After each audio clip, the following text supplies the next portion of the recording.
Baik, Assalamualaikum warahmatullahi wabarakatuh. Perkenalkan, nama saya Sanjinari Marcel, NPM 241503180.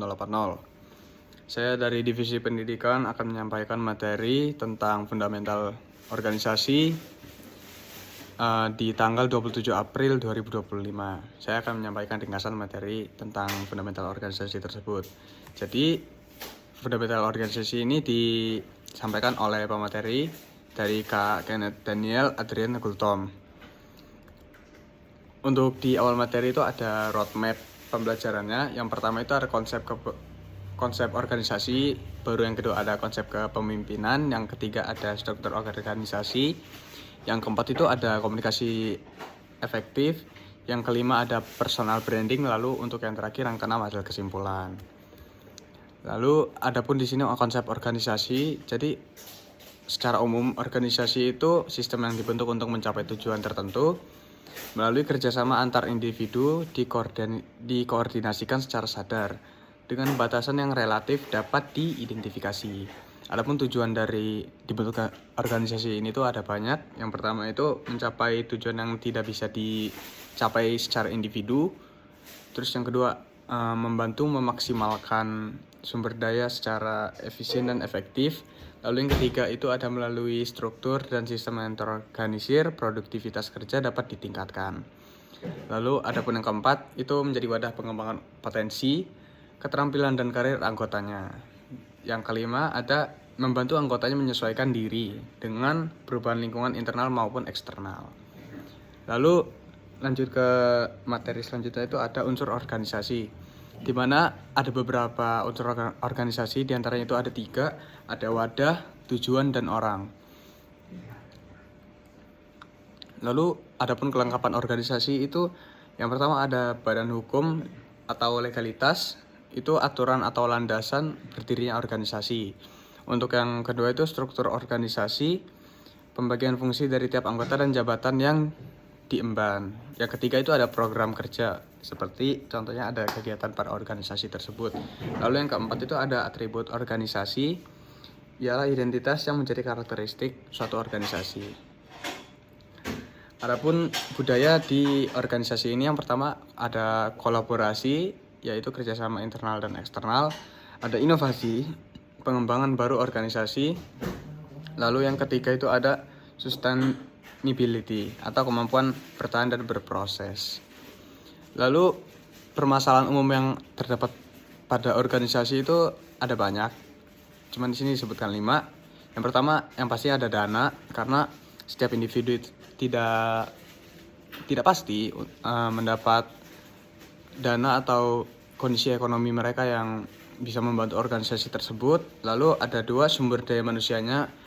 Ya, sumber daya manusia itu kualitas manusia yang ada di dalam organisasi tersebut, apakah mereka cerdas atau dan lain segala macam itu.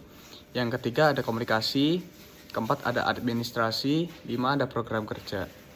Lalu adapun hambatan-hambatan yang ada di organisasi, yaitu mengatakan sesuatu yang tidak produktif, yang tidak positif juga. 2 disiplin terhadap waktu. 3 rasa egoisme yang tinggi. 4 minimnya komitmen anggota. 5 pemimpin yang tidak tegas. Adapun konsep kepemimpinan,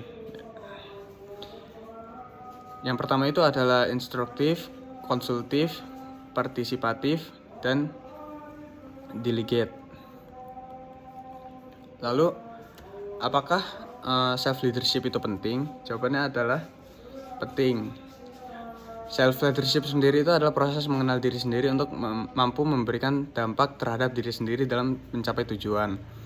Lalu adapun di sini materi tentang struktur organisasi, yaitu membantu proses pengambilan keputusan, membagi peran dan tanggung jawab, menjelaskan jalur hubungan hierarki. Lalu adapun tips membuat struktural organisasi, yang pertama itu compact, tersusun dengan padat. Lalu yang kedua itu ada vision align, yaitu sesuai dengan visi dan misi yang ingin dijalankan. Yang ketiga itu adalah fungsional, masing-masing memiliki fungsi sendiri dan tidak tumpang tindih. Yang keempat itu ada well communicate, atau tiap struktural terhubung dengan siklus komunikasi yang jelas. Lalu adapun komunikasi antar unit kerja. Komunikasi itu adalah proses untuk menyampaikan pesan atau informasi untuk membuat persepsi dari pihak pemberi kepada pihak yang menerima. Lalu ada fungsi komunikasi sendiri, itu informatif, yaitu untuk mendapatkan informasi lebih baik, persuasif, regulatif, dan integratif. Lalu adapun resolusi konflik dan lanjut ke personal branding. Personal branding sendiri itu adalah tentang memberikan impresi yang baik kepada orang sekitar. Hal ini penting untuk mengendalikan pandangan orang terhadap kita, terlebih khusus dalam dunia profesional agar lebih didengarkan.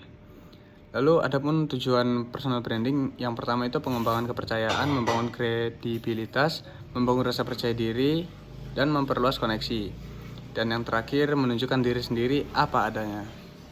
Cara membangun personal branding sendiri itu cari tahu siapa dirimu, tentukan tujuan yang jelas, jaga konsistensi.